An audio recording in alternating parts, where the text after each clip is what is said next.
A gute Woche, a gesunde Woche, and a mazel dicke Woche. Today was Chamisha Osir B'Av. It was Shabbos Nachamu. And most importantly, it was the turning point to usher in Chesed and Rachamim, as I have many, many times told you.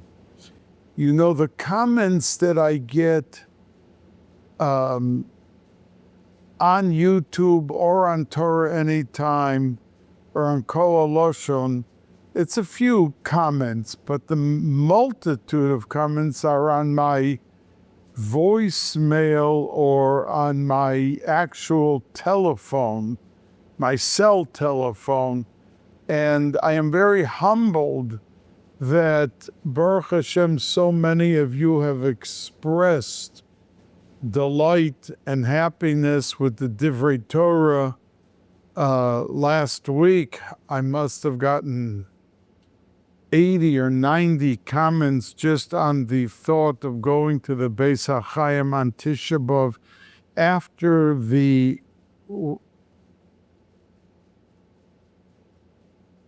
opportunity for Klal Yisrael to bask in the luster and the glory of Mashiach wanting to reveal himself. And we go to the cemetery to be makasher with Tchias HaMesim, which will happen as the next step after Mashiach comes, and then into the evening of having Kiddush Levana. Usually we have a rule that mitzvah shebo liyotcha al tachmitzena, when you have a mitzvah come your way, you're supposed to do it with no delay. So if on the third or fourth or fifth day of a month, we see the Levana, from the fourth day on, we are Machadish Levana, but we wait in Av till Tisha B'Av, then Motzoi. Tisha B'Av, we are Machadish Levana. Some do it earlier, but the multitudes do it after Tisha B'Av. So what's with the rule of not delaying? But the answer is that the Levana, who, as I told you, is so saddened by its loss of its position, but assured every month by Klal Yisrael when we say that it will return after the Geula to its prominence and its presence and its full splendor. So we wait to say it after Mashiach's born, Mincha time on Tisha B'Av, and we celebrate the splendence of the moon's return right after Tisha B'Av, because the hope is so great that we will be able to dance in front of it with its presence and its shine in its full luster. But the reason I bring it up is you are all listening, and I am saying this year for one reason, to provide a nachas ruach to HaKadosh Baruch Hu. We are all his creation, and every day of our lives, it's how much more can we do to make him happy. And even sometimes it appears as if he's not happy with us because things happen which we cry, which we are not happy with, disappointments, a lack of hatzlacha in so many areas, but it's part of the puzzle. And we have our emunah and bitachon that it's all going in the right direction. So it, at least for me, it validates the point and the feeling that you feel that it is worthy of the time being spent in listening and learning together. Having said that, I want to say that this week's Sedra, which is the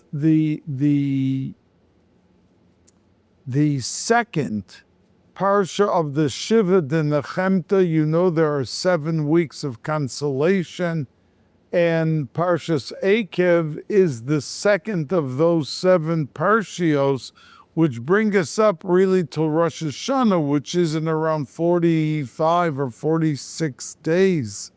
So it's here once again before you know it. And we are trying to reset the dial to bring up to full shine our dedication to HaKadosh Baruch Hu, His Torah, His mitzvahs, and the Chesed and Maisim Tovim. Now the parsha begins, V'hoya Ekev Tishma'un. It will be because you listen. V'shamar Hashem l'chez ha-derech, everything that the Sedra says with so much bracha, because the first 2 Sedras of Sefer Devarim and Voeschanan, relived and revisited much criticism of Klal Yisrael. Moshe Rabbeinu reminded them of what was happening, what they did with their lives, what they did with their future, and how they tripped so often despite the revelation and the dimension of that revelation, and what they did, and the failure that came out because of it. Now he turns in Parshas Ekev, and there is still some reference and reminiscence, but it goes into the positive side that when you will listen, there will be tremendous bliss and heavenly delight in heaven and reflected in your lives. Now, the question many ponder is, why is the word Ekev employed? Because the word Ekev in our Sedra means because. Now, and it's a very unusual way of saying, because usually the pasuk will either say ki or if, that there are different lashonis that or kasher, when you will listen, then you will get the good. Why Ekev? So I want to share with you a few things that we know that the word Ekev is begematria 172. And that after Chorban Bayis Sheni, the Gemara says that the world is destined for an existence in its current state 6,000 years. And the Gemara says that the first 2,000 were void, like empty. There was no Torah, there were no mitzvah. Yes, there were Yechidim. We find that Noach, look at the korbanos he brought, and he learned Torah, and so did Avram, Yitzchak, and Yaakov. This was all in the first 2,000 years. Avram Avinu was born in the English year. If you begin with Brias HaOlam, the creation of the world, in 1948, that means 1,900 years after the world was created, Avram Avinu was born. Now, so he was right in the tail end of those first 2,000 years. The second 2,000, the Gemara says, is a world of Torah. And the last 2,000 is the anticipation of Mashiach. That means for the last 2,000 years, Klal Yisrael have lifted their eyes to heaven and ended every Seder about Yetzias Mitzrayim, Lishana Haba B'Yerushalayim, And we have so much that we do at a chasna, at a chuppah. We break a glass at the height of a couple's simcha in their lives. They're getting married, they're going to have children, they're going to have unity, they're going to have Torah and mitzvahs reflected in the flavor of their home. It's the height of simcha for them. Yet they break a glass, they put the ashes on the chosan before the chuppah, because we cannot forget the link with what the purpose in the height of our happiness of why we are living in Olam Hazeh. So it says that 172 years after the Churban Bais Sheni, the destruction of the second temple, that 172 years later will begin the anticipation, and events will take place, good and bad, which seem to us as bad, as part of the pieces of the puzzle in ushering in Yemos HaMashiach. So v'hoya, it will be a simcha, because you know the rule, as I've on occasion mentioned, that the pasuk employs the word v'hoya, and it will be in a good sense, lashon of simcha. Vayehi is a lashon of tsar. Vayehi b'mei Achashverosh. They were in for trouble. They were almost annihilated. So we employ the word vayehi. But v'hoya is simcha. V'hoya, it will be a simcha for the world. Ekev, which is begematria 172 years. On the 172nd year after Churban Bais Sheni, that we know that we finally are on the other side of the fence, and we only need Mashiach to be revealed. Now, Mashiach would have come a long time ago. There were many takufas that tzaddikim said Mashiach is going to come. The Arizal said in Lamed Vav, we're now in Pei Hey, Lamed Vav, Vayehi Miketz Shenasayim Yomim, that Miketz, it'll be the end, Shenasayim Yomim, of the years and the days of the world. And Mashiach didn't come. The problem is that, and I'm not saying this to be makatrik, I'm only saying what Chazal say, that there's a bump in the road created by people, by Yidden, unfortunately.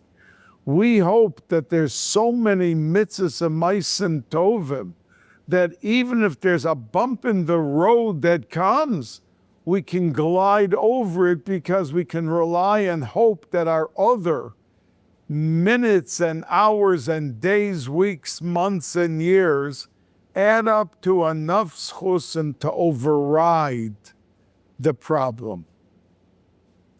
And that's why it's taking so long. I mean, 6,000 years is over in 215 years. And then we're in the last 200, that the world cannot exist as it is today. We see that the world is not going to wait 215 years, that Mashiach, just from the way the Gemara describes the Yemos HaMashiach and what it is, that it is something which gives us a peek into what the days right before Mashiach come. And look at the world, there's a reflection. It's going crazy in every single way of normalcy. So v'hoya, it will be a true simcha ekev, when the 172 years will be concluded and we know we're on the other side of the fence, and it's Yemos HaMashiach. Now it's almost 2,000 years, let's say over 1,800 years later, and he didn't come. You know, Rav Shimshon at Istropola, who was tortured to death, he was one of the biggest tzaddikim to live in the last 500 years. And it was in the year of Tachvatat when they had the terrible pogrom against Klal Yisrael, and hundreds of thousands were murdered mercilessly. And when he davened and said, "End it," so they said to him from Shemayim that the averas of certain of Klal Yisrael are so high, there's such a mountain, there's going to be another almost million massacred. But if you accept on your shoulders to be tortured to death, and that happens, we're not going any further, and there will not be another Jew killed. And he immediately answered, yes, torture me, kill me, do whatever has to happen to save all of those Jews. And that's exactly what happened. It was his death was the last Jew to be killed. So we hope that our tshuva and our mitzvahs that we do will be so plentiful that it will pave the way for Mashiach to simply come and usher in what every single Yid, as they died, they lived, asked and wanted Mashiach to come.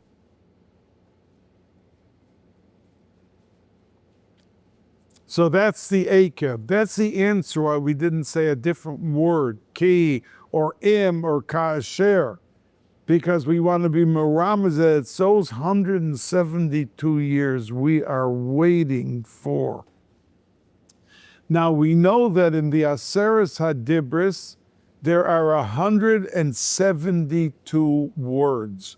From the word Anochi, Hashem Elokecha, to Reyecha, the last word of the Aseres HaDibros, the Ten Commandments, that there are 172 words. But Chazal say that when those 10 commandments, the Dibros, were said, it incorporated all 613 mitzvahs. So it wasn't just that we say, well, there were 10 in Yonim that were the cementing factor of Klal. So the most important things, every shul has a picture of the tablets of that was it. It incorporated everything. So if it incorporated everything, why didn't it simply take the time and not do 172 words? Mention each mitzvah one by one, like the chinuch does when he mentions. We could have, why put it into some secret form, masqueraded, and only the headline, only the word or the line which alluded to different things, and then the incorporation of all 613 mitzvahs came out in there. And some of the tzaddikim said the answer to that question is because Klal Yisrael existed and survived by living by the rule, not everything meets the eye. That means you have constantly, you will find that a Kehila will confront a Rov, or parent body will say to a Manal, to a principal, where does it say you have to do this and that? And the Gemara itself asks that question and says that many times there's a debate in the Gemara on an issue, and the end of the story, they do not say the outcome, this way or that way. But the Gemara says, Pok Chazi al Dabar, that go outside and see how Klal Yisrael is living its life. That means you want to know an issue. Do we do it this way? Do we do it that way? And there was such a debate, and each side marshaling such support to their position, but they didn't come out with a definitive answer. And the Gemara says that at that point, they go out and just see how Jews are living their lives. Are they doing it this way or are they doing it that way? And you will have your answer. And that's why all 613 mitzvahs, which are in the actual Sedra of today of Voeschanan with the Aseres Hadibris, that we do not list each and every one of them, because Klal Yisrael has to know that not every Rav can point in Shulchan Aruch, here is a definitive answer, black and white. But Klal Yisrael for 4,000 years has been doing it like this. And that is what we have to live by and stand by. So the reason that the Ekev is cloaked is because a reference to what we just got done reading to the Aseres Hadibris, that we list headlines, but it incorporates the entire article. And we can learn up from that whatever we have to do, but there's always more than meets the eye, black and white, by Klal Yisrael. Now we know that Avram Avinu lived 175 years, and most opinions are that at age 3, Hikar as Boro, he recognized that this world cannot be existing without some master power and a deity, HaKadosh Baruch Hu, that directs every aspect of this world. It's an impossibility that it just flew together, or as his father had a backyard filled with all sorts of idols and all sorts of images to bow down to it. And he said, it's nonsense. It can't be that from this piece of stone, the world, the sun is coming and going, and the moon is here, and this is. So the word Ekev is B'gematria 172. So the first 3 years of Avram Avinu's life, he didn't recognize yet as a little boy HaKadosh Baruch Hu. But when he finished the 3rd year, Hikir es Boro, he proclaimed and went through 10 torturous tests of his belief and backbone, even threw an end to a fiery furnace and walked out alive. Walked out alive because Nimrod said to him, listen, either you're going to bow down or you're going to be thrown in. And to walk out from that fiery furnace, wholesome, not burnt, not touched. And all the other tests that came his way, so unbelievable that V'hoya Ekev Tishma'un. It'll be a simcha, V'hoya. Ekev, the 172 years of the life of Avram, a reference to Avram Avinu, Tishma'un, that he listened and followed every single detail of what the Torah commanded. I mean, that pasuk they learn up, Ekev asher shama Avram bekoli vayishmor mishmarti mitzvosai chukosai v'soro soy, which is a plural, that he did all the mitzvahs Torah shebiksav, all of the D'Rabbanans, all the Gemara, anything of Torah shebal peh, and was makayim it with hider, even Torosoi Erev Tavshilin, that he did everything and anything to properly keep the Torah, and the remez for Klal Yisrael is Ekev Tishmon, that 172 years set the path and the pace for Klal Yisrael in Olam Hazeh. Now,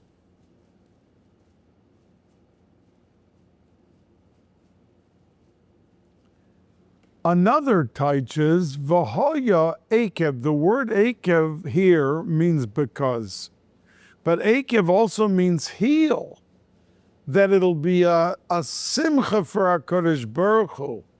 Ekev, when the heels of every yid, the simplest mitzvahs, which seem to be insignificant, tishma'un, that their heels, their feet will run to do. Because a heel is the bottom of the body, signifying lack of important. Like if you ask a yid, well, name me some of the important, Shabbos, Kashrus, Tefillin.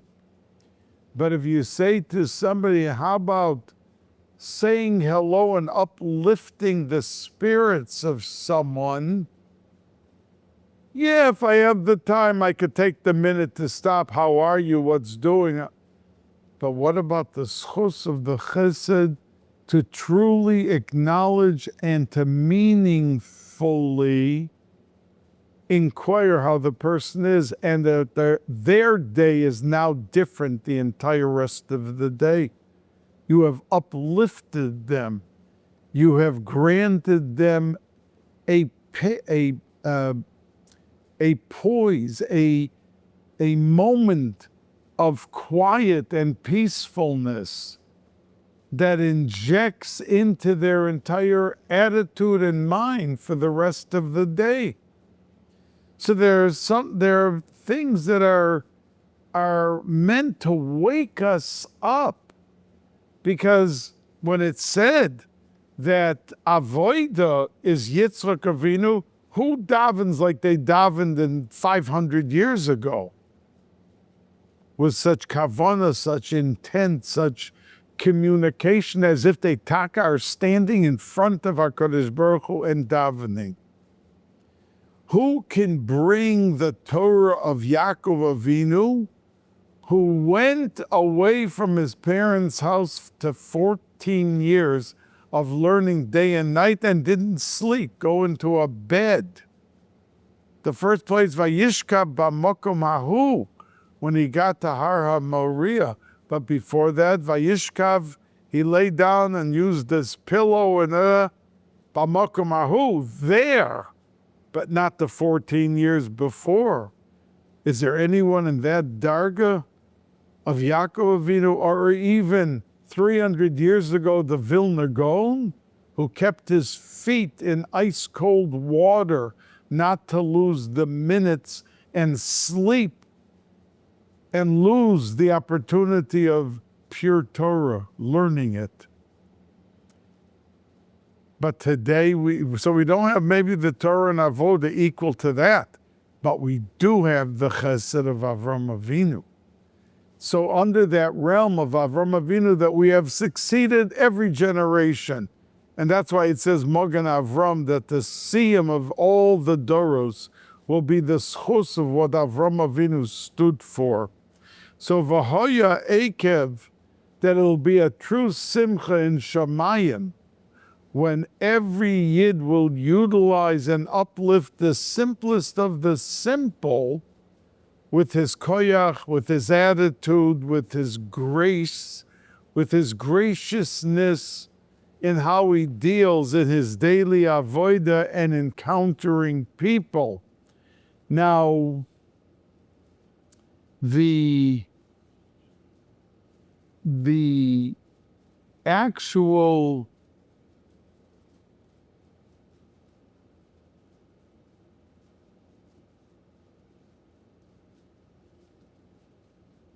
parsha has some very lofty Baruch Atah, Baruch Tiyeh Mikol Ho'amim. I mean, we say it every Motzoi Shabbos and V'yitan L'cha.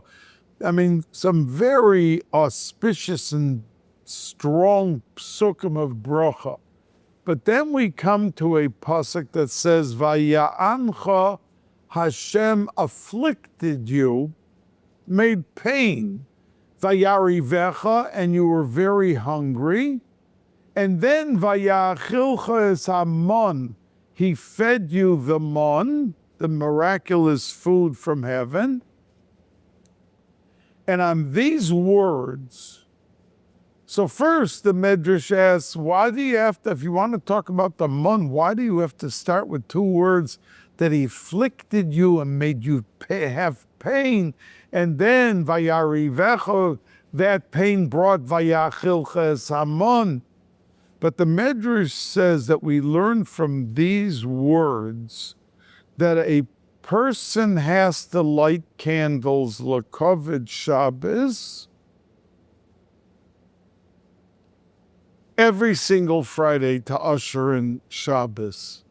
What does this have to do with lighting candles Erev Shabbos?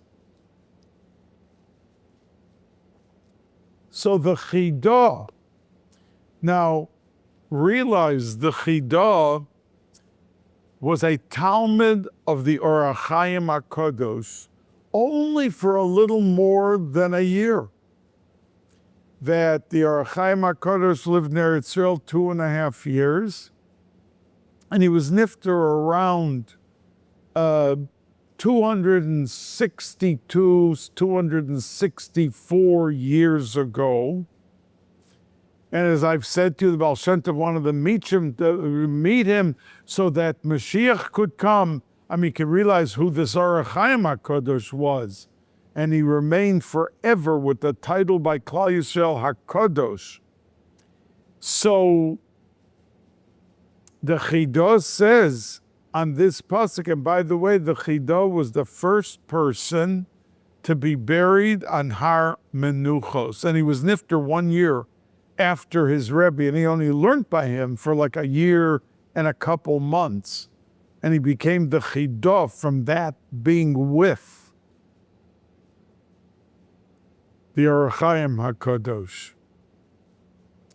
So it says, he says, that the reason that the Medrash makes this statement that we learn from here that you have to light Shabbos candles is because a person who does not see cannot fully appreciate his food. You will find that unfortunately, lo aleinu, lo aleichem, someone who can't see, quite often is heavier than the average person.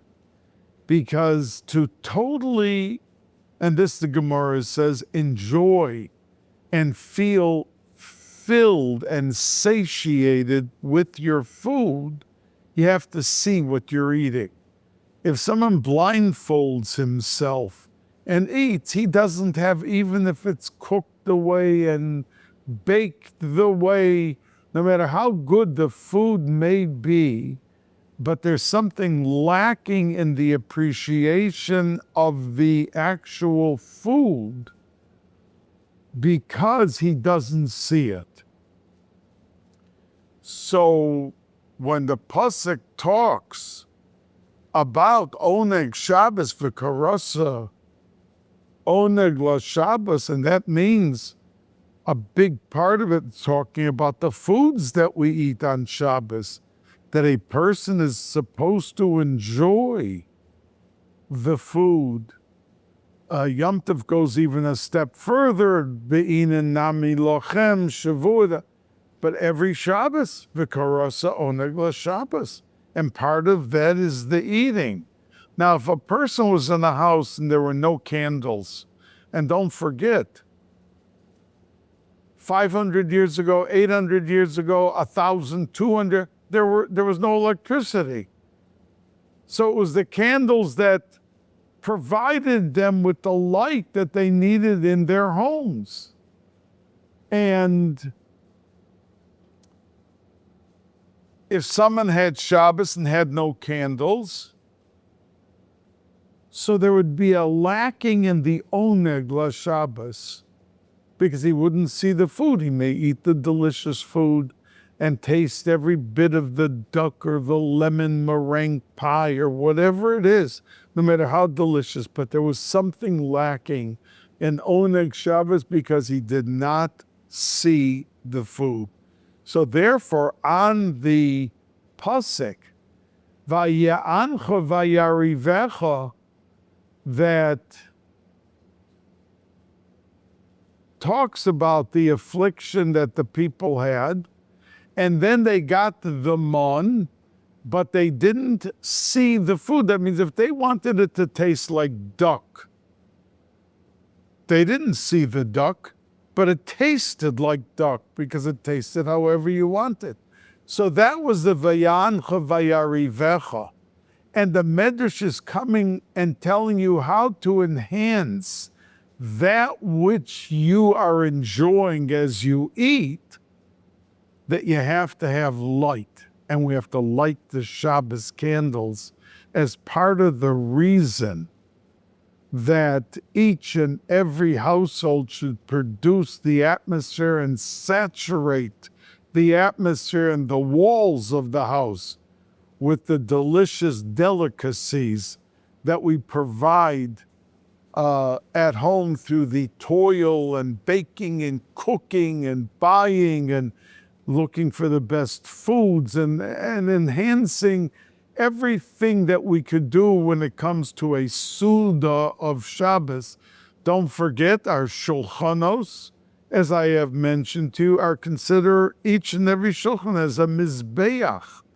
And that's why we pour salt, al kol korban chotakriv melach, because you had to have salt on every korban and on the mizbeach.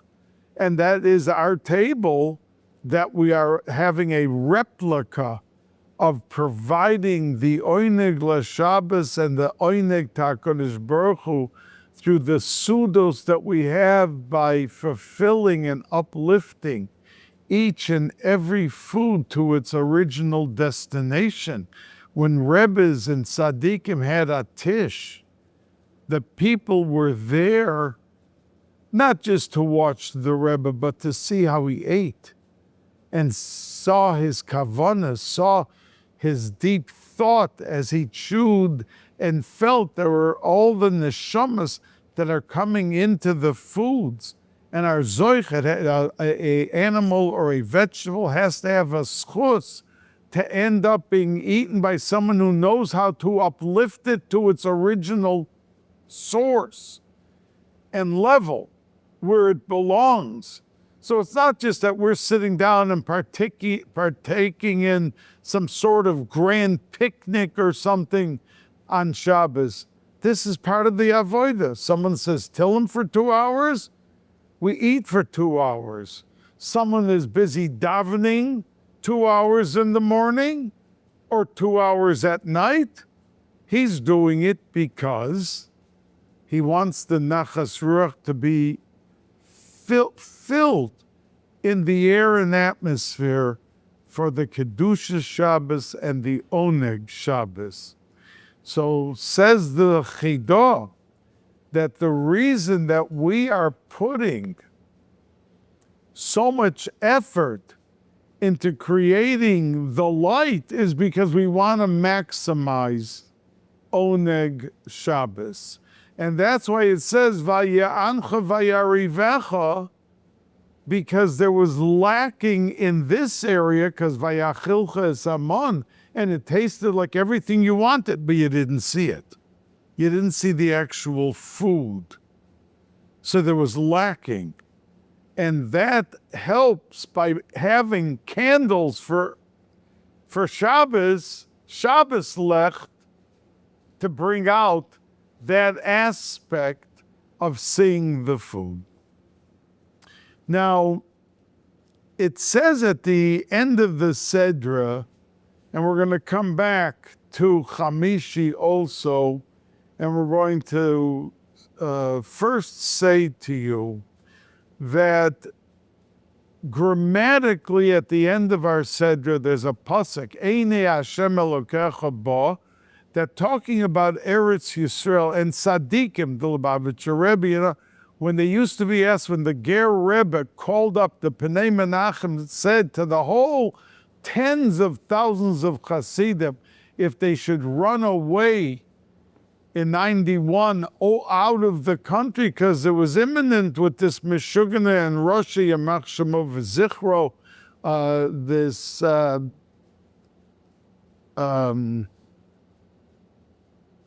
in Iraq, Hussein, that he was throwing missiles at the Eretz Yisrael, and the Ger Hasidim asked, what should we do? Should we stay or should we run? He answered and said, we're going to do what the Lubavitcher Rebbe said.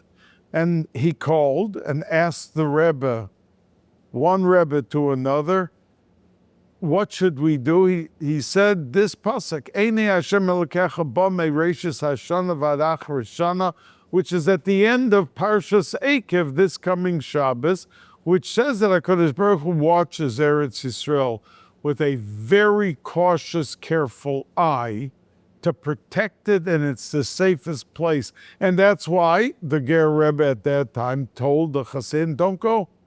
Don't run to Cyprus like some other Hasidim ran. And none of them were killed or hurt, Baruch Hashem, in that war. But in that pasuk, there is a question, a good grammatical question which is asked by Meforshei Torah. It says, Eine Hashem Elokecha Ba Mereishis Hashana with a hey, V'ad Achris Shana without a hey. And in those two words, shana, either both have to have a hey grammatically, or no hey, just mereishis shana ad achris shana, or mereishis hashana v'ad achris hashana. Why one hey and not the other? So the Balatanya explained. And remember that the Balatanya is quoted by the Mishnah Brura, by the Heilige Bal Ruach HaKodesh, Tzadik Gomer Zechusa Yogein Aleinu, the Chofetz Chaim, who wrote the Mishnah Brura. The Balatanya is quoted every second page by the Chofetz Chaim.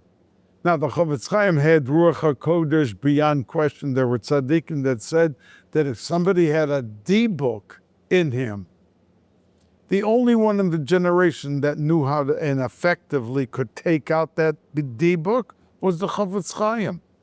And he quotes the Balatanya in every second page. He calls him the Graz, he calls him Harav HaGodol, whatever he refers to, but he's quoting him and his opinion. So the Balatanya says over here in answer to our question why there is one hay and not the second or no hays on Shana is because each and every year a person has a certain mazel and or, a light that's attached to him.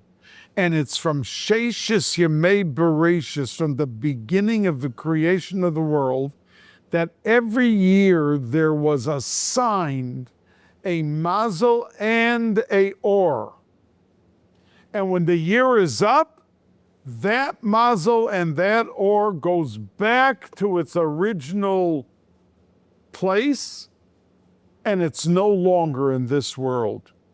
So there had to be 6,000 mazolos and oros created, one destined for each and every year. But once that year was here, it came, and when the year was over, it left. And explains, and the Balatanya says it, that basically a person, I mean, these are not his words, but this is what he says, a person should never give up. And that's why you'll find somebody for 17 years had no children, And they ran for 17 years to every doctor and professor in the world, ran to every tzaddik's grave in Eretz Yisrael and here, and the Noam Elimelech, and they still never had children. And then suddenly, after 17 years, they give birth. Why? Because they needed to be under that mazel and that or was not here in those years. That's why a person should never, ever, ever give up. Because it could be that the or that's coming down, that Rosh Hashanah and that mazel, is going to kick his mazel into place and give him what he needs desperately. And this goes for parnasa, it goes for children, it goes for good life and good health, and everything. So the Balatanya says that it says, Meireshis Hashana, the Hey Hayadiyah, the year that each Yid needs. It's a different year that has to shine forth for him because it's a different mazel and a different or. So it's Meireshis Hashana. We're referring to a specific year, Adach Rishana, and that's why we changed the grammatical correctness of how it should be written to let you know about that 1 year that is so outstanding with rare and remarkable dedication and rare and remarkable distinction. Now the pasuk says by Chamishi, Moshe Rabbeinu turned to Klal Yisrael and he said, Va'ata Yisrael, and the word Va'ata is spelled with an ayin. It doesn't mean Va'ata and you, Klal Yisrael. It's Va'ata and now Klal Yisrael. Mo Hashem Elokecha Shoel Me'imach. What bottom line does HaKadosh Baruch Hu want from you? And he answers the question. He asks Klal Yisrael, what does he want from you? Ki im liyira. Just some yira shamayim. Because we know that we will do a lot of mitzvahs, a lot of chesed, we will learn a lot of Torah. But in a moment of test, we could be sitting at a Malava Malka and the conversation suddenly goes down the road that all 10 people sitting at the table are dragged into the ditch.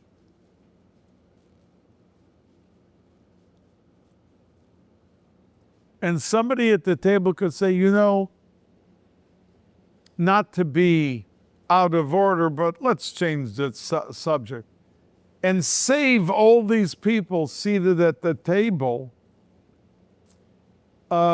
from doing something really very wrong. And if the Rosh Yeshiva or the tzaddik visiting the town is sitting at that table, they're not going to talk about what just happened with so-and-so and all that. Sitting at the table in front of that's called having yira. In other words, there's reverence, and that's the thing that holds them back from doing something wrong. So with HaKadosh Baruch Hu, when we have through our lives daily tests and daily issues, it's only the Yira Shamayim that will hold us back. If we really felt Hashem is right in front of us, watching everything we're saying and doing. But if we're not so overwhelmed with that reverence, which means lack of Yira Shamayim, we can really do or go down the road that we think is not so bad and not the end of the world. So the Gemara asks, Moshe Rabbeinu said, now, Klal Yisrael, what does Hashem, Mo Hashem Elokecha Shoel, what does he ask from you? Ki im lira, a little item, Yira Shamayim. So the Gemara asks, what? Yiras Shamayim is a little thing? Ki'im, only to have Yiras Shamayim. And the Gemara answers, Gabbai Moshe, for Moshe Rabbeinu, it was a little thing to have tremendous Yiras Shamayim. So all of the Meforshim jump on the Gemara and say, but Moshe Rabbeinu wasn't speaking to himself. He was speaking to the whole Klal Yisrael. What does the Gemara answer? Oh, you're saying Yiras Shamayim, just have a little Yiras Shamayim. Little Yiras Shamayim is a tremendous job. And the Gemara answers, oh yeah, but for Moshe Rabbeinu, it's a little job. But he wasn't talking to himself, he was talking to the whole Klal Yisrael. So, Hasidim used to answer this question and say, Gabbai Moshe, because Gabbai Moshe means for Moshe Rabbeinu, it was a little thing. But there's another way, a Hasidic taich. Gabbai Moshe, for those who stood next to Moshe Rabbeinu, which means when people surround themselves with the schedule of the tzaddik, they go to his shiurim, who's their rebbe or their rebbe, or the teacher in the classroom, or their menahel, they hang around the good person, the atmosphere of Yiras Shamayim rubs off on them. Gabbai Moshe, for those who stood next to Moshe, meaning Moshe, the tzaddik hador, or the rebbe of the person, that he's not wasting his time sitting 3 hours and reading a newspaper or sitting around munching on the nuts and on but running to the tish, running to the shir, he's going to end up with Yiras Shamayim, and it won't be so hard and difficult for him to master that Yiras Shamayim, because he will have spent his time around the Kedusha and the Tahara, and sooner or later it starts leaps and bounds rubbing off on him. And that's what it means, Gabbai Moshe, Milsa Zutrisa. It was a short, simple thing. Now, we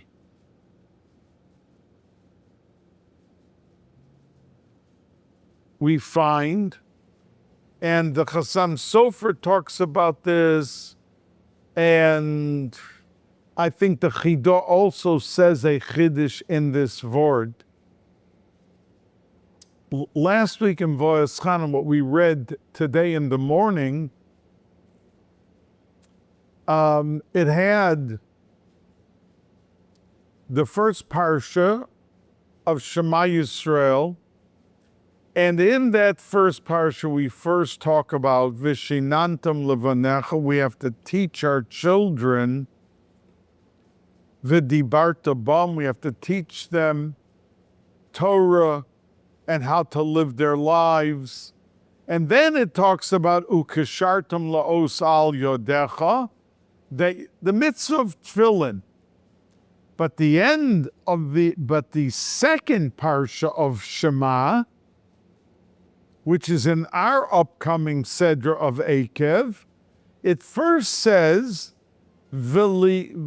Ukeshartem osam laos al yedechem, and then it says, V'hayu l'totafos beineinechem. It first talks about tefillin. And then it says, V'limadatem osam es b'nechem.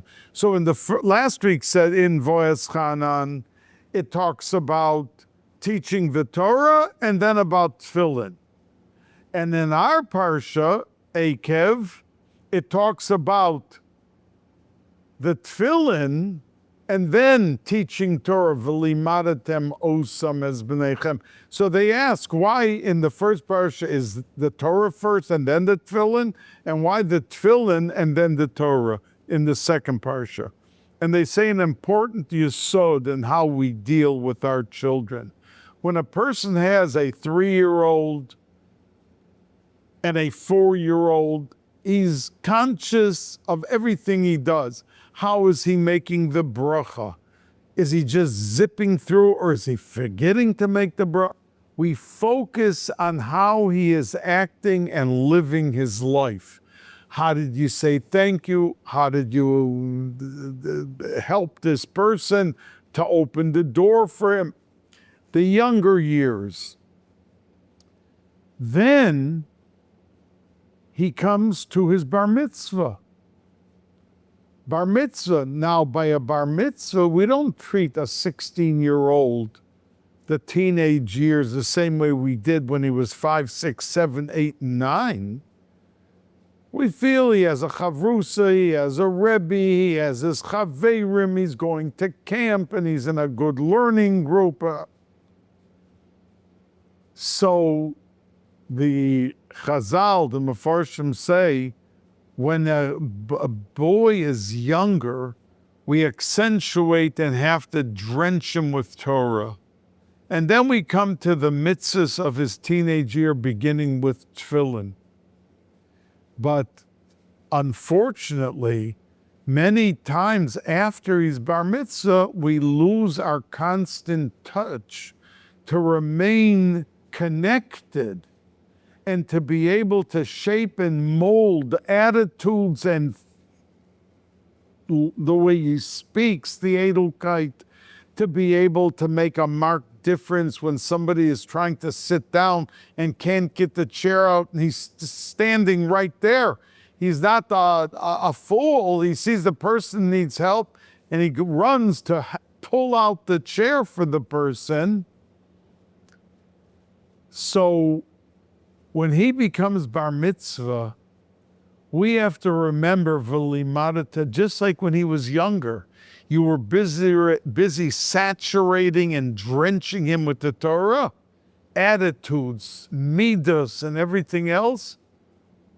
Now, after the bar mitzvah, when we first say ukashartem osam laosal yedchem, we talk about the tefillin, the teenage years after he starts putting on tefillin.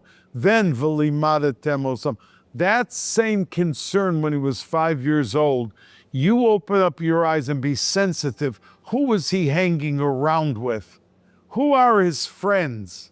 When he made that statement at the table, is that the way we want to hear our Ben Torah, our son, expressing himself? There's something we have to address, and we have to be aware, and we have to show with great love, not the criticisms, because you have to cloak criticism in candy and sugar and chocolate and everything else. Because the turnoffs, when we are too strong with a child, produce the children that we see sitting and smoking Friday night on Ocean Parkway. That we have to be able to stretch our arms out, even sometimes when we are devastated. What? He was doing this and that? How we criticize, how we do it, that's the v'limadatem osam es b'neichem, and that we should all be zoicha to have great nachas from our kinder and our einiklach, and that if ever, as in many houses, unfortunately, they go astray or whatever, it's only through the love and the sensitivity that they will come back. Bracha v'hatzlacha, a gute Woche, a gesunde Woche, a mazel dicke Woche, kol tuv.